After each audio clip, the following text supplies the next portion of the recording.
Resnica okoli dogajanja v Venezueli v zadnjem času je samo ena: ameriški interes po venezuelski nafti.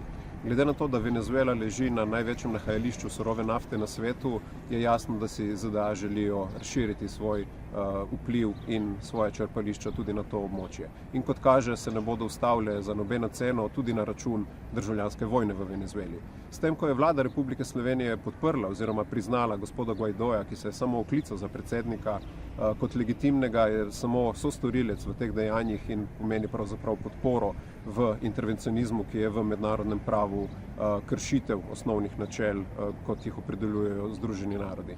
Zaradi tega bomo v Levici zahtevali sklic nujne seje odbora za zunanjo politiko, na katerem bomo predlagali, da vlada nemudoma prekliče ta sklep o priznanju, da se zavzame za razrešitev razmer v Venezueli v okviru Združenih narodov ter da nemudoma prične aktivno zagovarjati politiko nevmešavanja v primeru Venezuele.